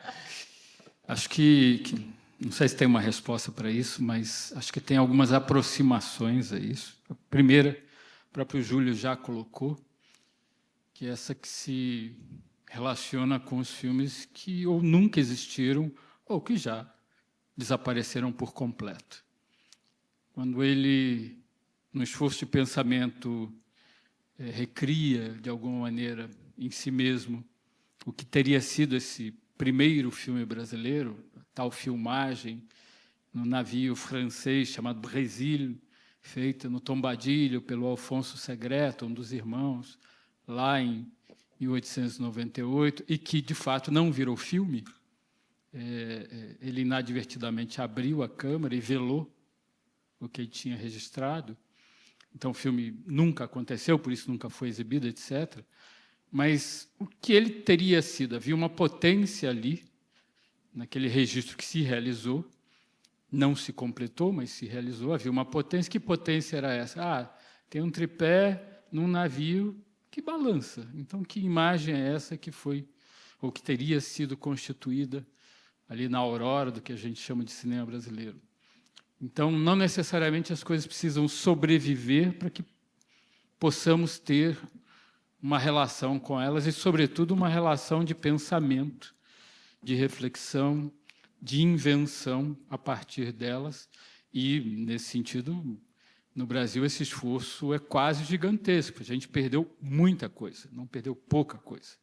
A gente perdeu, sei lá, talvez metade do que a gente fez até hoje, considerando aí o universo todo, né? Para o passado que Júlio e Rodrigo tentaram, de alguma maneira, trabalhar, nos primeiros anos não tinha nada, 100% se perdeu, até 40%, 95% se perdeu. Então, é um grau de perda tão inimaginável que o esforço que teríamos que fazer aí para, de alguma maneira, tentar perceber o que teria sido esse gesto de criação é realmente um desafio. Acho que a segunda forma de aproximação é com o arquivo propriamente dito. E aí, curiosamente, o Brasil foi um dos primeiros países a ter arquivos de filmes no mundo. É um dado que pouca gente sabe, mas as duas primeiras cinematecas elas se estabeleceram logo no pós-Segunda Guerra Mundial, e a maior parte dos arquivos foram criados depois dos anos 70. Então, de alguma maneira, essa aproximação ao passado ela se realizou de uma forma relativamente rápida entre nós, mas a ideia da preservação ela é uma ideia, hoje, depois de tantos anos metido nisso, eu diria uma ideia muito problemática, porque, digamos assim, o grande afã da preservação é uma quimera, é você manter aquele objeto. Eles são criadores, eu não, o meu ponto de partida não é, digamos, as ideias ou as emoções, é um objeto físico, né? A preservação só lida com objetos físicos, a sua deontologia, a sua ética só lhe permite ter um olhar para a materialidade dos objetos, não avançar além disso. Então, de um lado, é uma dimensão muito limitadora, do outro lado, tem uma aproximação à invisibilidade do cinema que uma parte de vocês nunca vai ter acesso, mas que um preservador tem. E o preservador aprende a reconhecer as marcas de toda a estrutura que gera o filme impressa, de alguma maneira, no suporte do filme, quer ele seja uma película, um vídeo, um arquivo digital, etc. A gente consegue, às vezes, fazer datação por essas marcas. Não precisa ter nenhum código, nenhuma indicação, mas a marca do que gerou aquele objeto, a gente consegue chegar e dizer, foi feito no ano tal. Mas esse afã de voltar à forma original do objeto, ela é uma quimera, porque, na verdade, nada no mundo, no universo, se mantém do mesmo jeito para sempre. Ao contrário. O movimento, justamente, alterar essa forma em alguma medida e, sobretudo, alterar as texturas. Foi ótimo você ter falado nas texturas, porque isso talvez seja a grande questão para a preservação. E é uma questão não só material, física, mas se tornou, com o tempo, uma questão até mesmo filosófica. Hoje, o que a gente pode indicar em relação à história de um material é justamente essa alteração das texturas desse material, texturas visuais e texturas sonoras. E isso é tão ou mais significativo num meio como o cinema, porque é um meio que mudou sua base tecnológica tantas vezes, e não é só de película para vídeo, vídeo para digital. Na película mudou tantas vezes, e você gera muitas cópias na nova base tecnológica, que, na verdade, você tem ali um conjunto enorme de alterações, ou simplesmente de texturas, quando a gente fala alteração, já está pré-julgando, havia um momento melhor, agora ficou pior. Não é nada disso. Simplesmente você alterou. E alterou o quê? Alterou, sobretudo, a textura do material e, por consequência, a percepção. E hoje, você falar numa ideia como história do cinema, a pergunta é: que cinema é esse?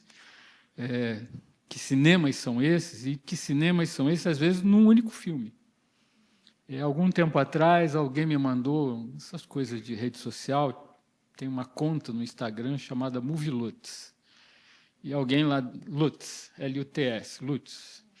E alguém lá nessa conta, que eu nem sei quem é, se deu o trabalho de pegar todos os lançamentos nos diversos suportes tecnológicos de um filme popular, Matrix, e apontar um dado óbvio, quem é preservador sabe, mas não é óbvio para o público, que é como mudou a textura do filme, que não é um filme tão antigo assim, deve ter uns 30 anos, de um suporte para o outro, de película para DVD, DVD para Blu-ray, de Blu-ray para arquivo digital.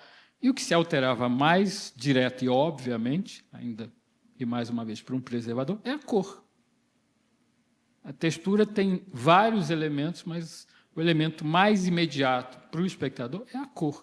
E isso se altera automaticamente. É da natureza física dos elementos tecnológicos com os quais está se trabalhando. Nesse sentido, e de hoje, porque em relação ao cinema brasileiro é curioso, ano passado fez 100 anos a primeira manifestação de um crítico regular no Brasil, que era o Pedro Lima. Ele escrevia na revista Selecta, e ele começou a escrever regularmente sobre o cinema brasileiro. Isso é um pouco a origem dessa entidade chamada cinema brasileiro. E ele, como vários outros críticos em seguida, por exemplo, Vinícius de Moraes, diziam: não posso falar de história do cinema brasileiro porque tal coisa não existe. Não temos tempo para falar que existe um tal objeto. Hoje, 100 anos depois, talvez a gente possa, com alguma propriedade, dizer que tem uma ou algumas histórias, mas qual é a natureza do acesso a isso, de você, eventualmente, entrar em contato com o objeto? É você, na verdade, lidar com um palimpsesto. Tá? Para mim, hoje, eu encaro esse universo como um grande palimpsesto. E não necessariamente a camada. Palimpsesto é você, na verdade, enfim, em escrituras antigas, você reescrever por cima e por cima e por cima, pegar desde o papiro egípcio e reescrever por cima, e, a partir de uma certa altura, você tem técnicas para acessar as camadas que estão por baixo e, eventualmente, descobrir o que estava ali, na origem daquele objeto, que escrito estava ali. Eventualmente, você pode fazer isso hoje com um filme, inclusive variando de um suporte para o outro. Mas a questão maior é que hoje nós temos tantas, digamos assim, manifestações de um mesmo filme, que hoje você não pode dizer que você possa produzir uma história unívoca, já seria uma quimera, mas mesmo uma história consensual, porque você está lidando, a partir de uma mesma obra, com várias e diferentes, sobretudo por textura, manifestações dessa obra. E, nesse sentido, vou contar uma história pessoal, uma experiência pessoal. Nos anos 80, eu vi pela primeira vez O Pôr das Caixas, do Paulo César Sarraceni, e na cópia original, que, enfim, ele apresentou lá em 1962, e eu adoro o filme, acho o filme um filme extraordinário, mas, sobretudo, o que me impressionou lá nos anos 80, quando eu vi pela primeira vez, e esta cópia, foi o brilho da cópia. Foi a luz que o Mário Carneiro tinha criado para o filme, foi, digamos assim, uma sensação quase etérea provocada por aquela imagem. Eu revi essa mesma cópia uns 6 anos atrás, um pouco antes da pandemia, e o contraste, esse brilho, tinham desaparecido desse objeto. Já não era mais o mesmo objeto. Provocava outras sensações, outros afetos, etc., mas não era mais o mesmo objeto. Para quem é preservador, isso é uma grande contradição, e aí a gente é inclinado a tentar recuperar aquilo que se perdeu, que não vai recuperar totalmente, às vezes não vai nem recuperar, ponto, e que vira essa dimensão de palimpsesto. O mesmo objeto, ele se transforma ao longo do tempo, e as diferentes gerações vão ter diferentes relações com diferentes naturezas desse mesmo objeto.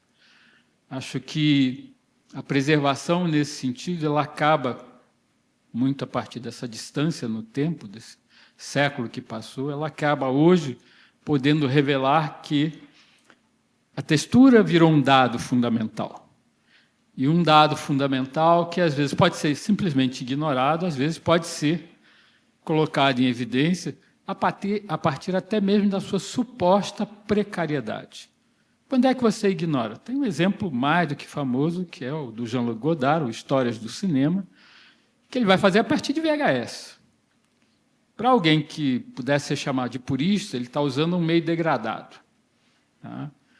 Mas quem não liga para isso, porque é uma bobagem, ele simplesmente se apropria e aproveita a textura do VHS, que transforma a textura daqueles objetos originais, alguns em nitratos, alguns em acetato, alguns em 35, alguns em 16.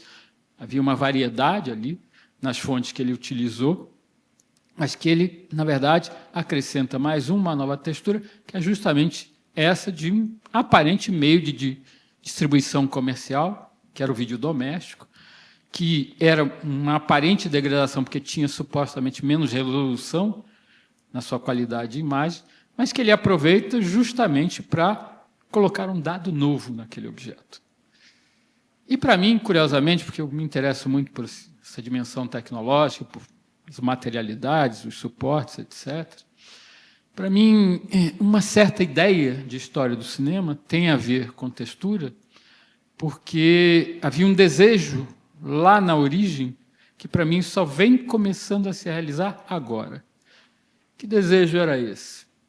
Os irmãos Lumière, quando imaginaram, enfim, viabilizar o que eles chamaram de cinematógrafo, eles, na verdade, tinham um objetivo maior com aquela tecnologia, que era produzir uma imagem que eles chamavam de, muito propriamente, de impressionista. Porque eles queriam, na verdade, reproduzir o que os pintores, lá, os Monet da vida, faziam.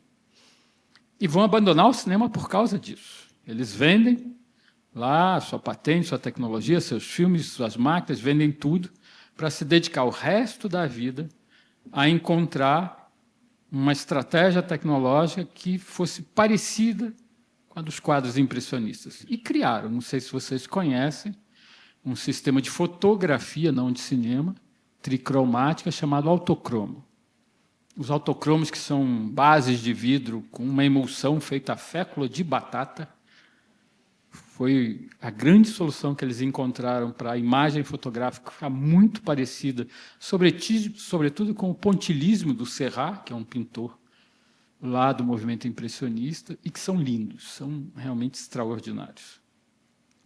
E um pouco por causa da fama dos Lumière, criadores do cinema, etc., uma empresa comercial, que é a Kodak, que desde a origem fabrica película, e até inventou o digital, mas jogou isso fora porque achou que aquilo não tinha grande valor comercial. O grande afã da Kodak era produzir uma emulsão que tivesse essa qualidade do quadro impressionista e, sobretudo, da obra final do Monet, das suas aquarelas. E isso a película nunca conseguiu fazer, com exceção de um pequeno truque que foi desenvolvido no Japão, que é uma técnica de laboratório chamada Bleach Bypass. No Brasil, isso ficou, sobretudo, muito famoso por causa do Madame Satã, do Karim Ainous, que é um filme feito com a técnica do Bleach Bypass. E o Bleach Bypass, o que ele faz? Ele rebaixa todas as cores. Ele rebaixa a cromia geral do filme. O filme parece quase uma névoa. Tá? Esse foi a grande busca tecnológica de quem lidava com as máquinas, os produtos, os insumos de cinema, e tanto faz cinema em película, em vídeo, em digital, todo mundo queria isso. Todo mundo, as grandes corporações. E, na verdade, quando chegou o digital, é que você pôde ter essa possibilidade.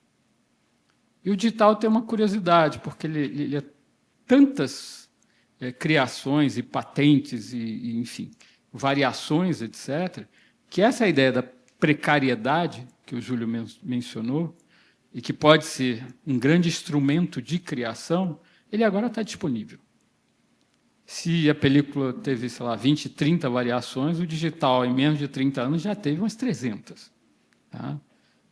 A gente, em preservação, infelizmente, tem que lidar com tudo isso, aprender tudo isso, manter tudo isso. E fica agora se perguntando como era o digital de 1993, feito por uma câmera, Cybershot, etc. Que tipo de pixel era a constituição daquilo, que tipo de imagem aquilo produzia, que tipo de textura aquilo gerava. E alguns cineastas mais jovens, hoje em dia, que cresceram com isso, já estão buscando. Eu queria uma textura de pixel evidente lá do final dos anos 90. Claro, é uma possibilidade. Mas, mais do que uma possibilidade, é uma ideia e um conceito de trabalho que podem ser extremamente profícuos. Profícuos como variação, profícuos como ideia, profícuos como um novo tipo de cinema. Porque no século XX não se fez o que eu chamo pessoalmente de cinema de aquarela. Era impossível tecnologicamente você fazer aquilo. A cor do cinema ela era muito saturada, às vezes extremamente, se você pegava um Technicolor da vida. No Brasil, ao contrário, por uma série de questões de laboratórios, de tecnologia de laboratório aqui, às vezes você tinha um certo rebaixamento, mas um certo. Mas você não fazia, de fato, um rebaixamento completo. Hoje, com o digital, você pode fazer. Então, que cinema é esse? É um cinema que está num novo século, que talvez tenha diante de si toda uma nova paleta que ainda não foi explorada. Tá?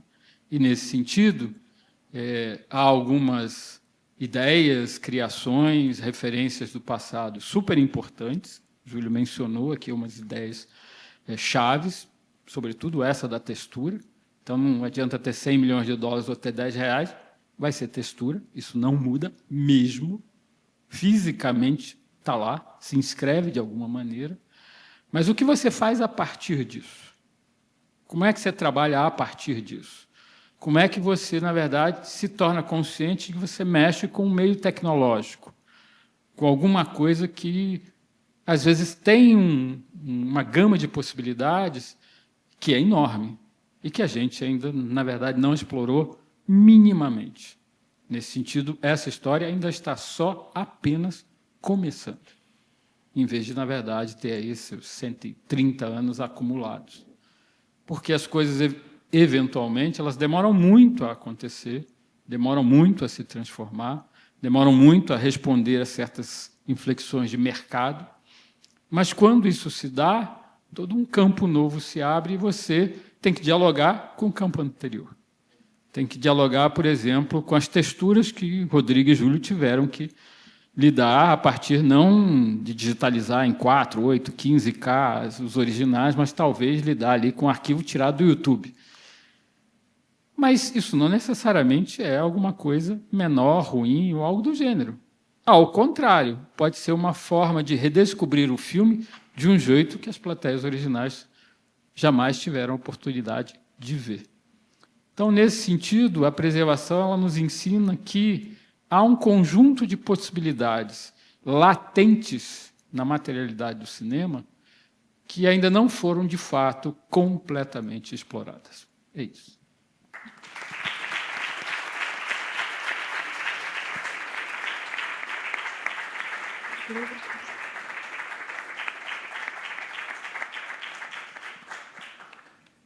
Obrigada, Hernani. Muitas reflexões, mas eu já vou aproveitar. A gente já está com o tempo um pouco apertado, mas começou um pouquinho atrasado e dá para esticar um pouquinho. Mas porque a gente tem uma sessão aqui às 19, mas eu queria passar a palavra rápido. Dá tempo, gente? 2 perguntas? 2, 3?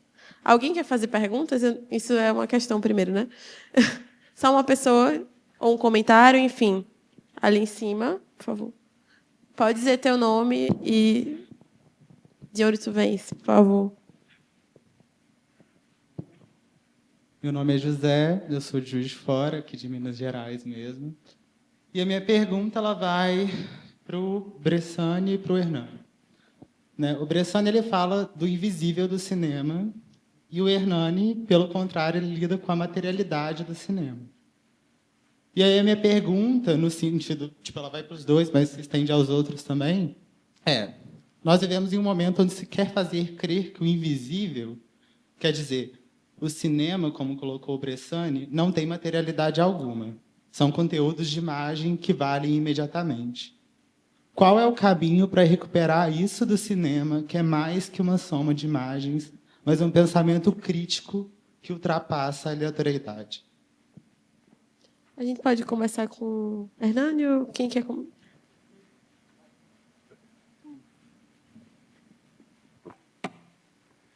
Não, eu vou responder depois. Mas eu queria falar uma coisa, Fernando, que eu achei muito importante que você falou, e que tem até um grande escritor, crítico e filósofo italiano chamado Salvatore De Settis, que ele tem um trabalho muito interessante sobre a questão do palimpsesto, e que ele faz uma leitura da restauração. E os quadros hoje foram restaurados 3, 4, 5 vezes, são como palimpsestos. Tem coisas escritas umas sobre as outras. A cor que qualquer quadro, Giorgione, fez lá com aquela tempestade, aquela cor dele, da restauração, se perdeu. Agora, alguma coisa daquilo ali ficou e que se incorpora àquela outra coisa. Passa a ter aquele... Você pode ler e saber que é um palimpsesto, tem alguma coisa escrita atrás, mas aquilo que apareceu nessa nova restauração, e que é o que vai permitir a gente ver e saber, vale também. É isso que vale. Então, a restauração é um processo de destruição e de reescritura. Ou seja, é um palimpsesto. Você vai escrevendo uma coisa por cima da outra. Bem, toda fala é uma fala errada. E por quê? Porque você interpreta da maneira que você quiser. Eu tive dificuldade de ouvir, inclusive, a pergunta que você me fez. Mas eu não acredito que você tenha... bom, não sei, eu não sei o que você percebeu, mas é a questão do invisível do filme. Estabelecer esse pensamento crítico e mover o cinema nessa coisa que não é uma sequência de imagens, né, mas sim o que está ali entre as imagens. Pois é. E o que está entre as imagens é uma tarja preta. O Barré, que foi um grande inventor, ele inventou a imagem, ele tinha o canhão, né, que ele inventou a imagem em movimento. Ele já tinha o voo do albatroz, ele filmou já com o movimento inteiro. Agora, era um colado no outro. Né? A descoberta dos irmãos Lumière foi a que eles chamaram a tarja preta. Uma tarja que separa um fotograma do outro e que te cria... É um trompe, é uma ilusão, é um truque de vista, porque o movimento completo não se dá. Mas aquela tarja preta faz com que haja você pisque e você imagine que... Você veja que a coisa está em continuidade, quando não está. Ela é interrompida. Então... A questão do visível e do invisível é uma questão filosófica. A coisa central é o ser. Ele está oculto. Você não vê o ser. Você vê o objeto, vê o ente, mas não vê o ser. Mas o ser se revela. Qual o momento em que ele se revela? Qual o momento em que ele se desvela? Essa é que é a questão. Ele é invisível por isso, porque você não vê o desvelar. Você vê o que está seguindo ali, o filme. Mas você não vê quando o cinema se desvela. Que é isso que o Hernani fez agora, isso que o Hernani falou aqui. Tudo isso é o desvelar do cinema. É o que está atrás dali. O que está atrás do filme, o que organiza aquilo ali. Então, essa, vamos dizer assim, essa experiência é que te permite ver o que não é visível. Você poder perceber essa coisa invisível, que é o ser. O ser é invisível. Agora, o que é o ser? Agora, ele é invisível. Mas, em algum momento, ele se desvela. Isso é uma questão filosófica, que a filosofia vem se deparando há 2000 anos. A revelação do ser. E essa é a questão também do filme. O momento em que aquilo aparece. Então, tem que prestar atenção, vamos dizer assim, nas nuances. O Laudelino Freire diz uma coisa belíssima sobre a nuance. Ele diz, nuance é a diferença entre... É a delicada diferença entre coisas semelhantes. Isso é a nuance. É uma delicada diferença entre coisas semelhantes. E é essa que é a dificuldade. É de você perceber onde é que existe essa vírgula expressionista. O Bernardo trouxe isso para cá, a questão da pintura. Os Lumière começaram a imitar o quê? A pintura. Que pintura? Que tá da época. Qual era a pintura da época? O impressionismo. Eles foram indo a um ponto. O caso do Seurat é um caso diferente. O Seurat já é... Ele ficou dentro da história do impressionismo. Mas não, os impressionistas... O Gauguin achava o Seurat uma piada. Não considerava. O Seurat foi ele que teve essa premonição, não só do fotograma, mas do pixel também, que é uma coisa que tem a antiguidade dos mosaicos bizantinos. Pedrinha, pedrinha. E juntava aquele todo, são os fotogramas. Você tem que ver o cinema, não é a partir do fotograma, é a partir do grão. O grão. O que é o fotograma? O fotograma é uma... Estou falando do fotograma de cinema, mas isso se leva para o digital, porque o pixel também são pontinhos. Então, o que são esses pontos? Em cada grão, são bilhares de grãos numa pasta sensível à luz. O que tem em cada um daqueles uma quantidade de luz que vai organizar o todo? É o mosaico. Pequenas pedrinhas, uma a uma, milhares, que organizam aquele painel inteiro. Aquilo não era para reproduzir uma coisa, uma luz. Aquilo era a própria encarnação da luz. A luz nascia ali. É a mesma coisa. Isso é que se deu no cinema. Você vê o cinema... Bom, deveria ser visto a partir do fotograma. E aí é que está a coisa. É a partir do fotograma que você vai organizar. Esse exemplo do Pôr das Caixas é perfeito. É o que se perde. Aquele brilho que você sentiu no primeiro momento e que era tudo. É aquilo que transformava. Isso é uma coisa completamente sensível, né? Pela sensibilidade daquilo. Isso se perdeu. Agora, o filme se conservou. Hoje você vê o Pôr das Caixas como o quê? Uma espécie de... É um pastiche da novela vaga italiana e francesa, vindo do neorrealismo. Isso foi feito no Brasil. Aquele fotograma foi composto aqui, com toda a história desse cinema ali dentro. Perdeu essa coisa primordial, essa música primordial, que era aquela luz que estava ali, né? Mário Carneiro. Isso se foi. Como de todos os filmes que foram restaurados, a luz foi embora. Não tem nenhuma restauração, ou seja, a luz, você fez uma outra luz. Uma outra coisa que está ali, que tem um valor dali, a partir dali. O que interessa é sempre a materialidade da própria linguagem. Agora, outra coisa. Só para... Cinema não é uma linguagem. Nem é uma língua. O cinema são representações de movimentos do pensamento. As imagens são, quando elas querem dizer alguma coisa, são dos movimentos do pensamento. Como é que o pensamento se movimenta ali dentro? Essa é que é a questão. Não é a linguagem cinematográfica, nem sei se isso existe. Agora, existe, sim, expressões do pensamento. Isso você vê ali. Então, tem essas utilidades todas que hoje são inúteis. E, mais do que inúteis, né?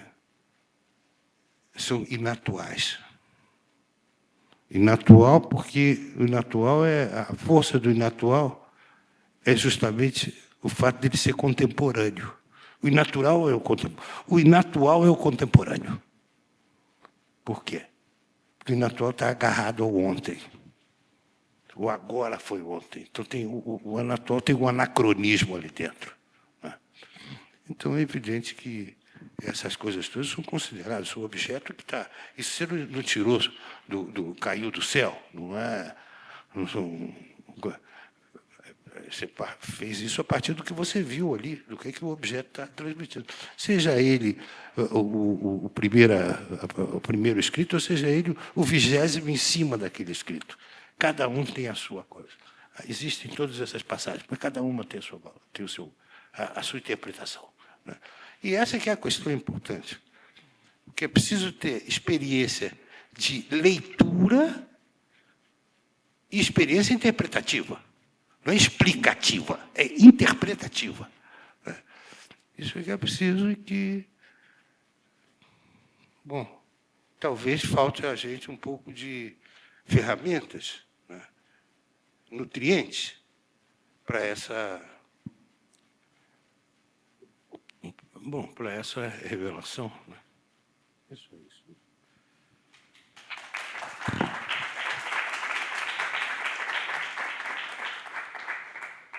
A gente fala rápido, para encerrar.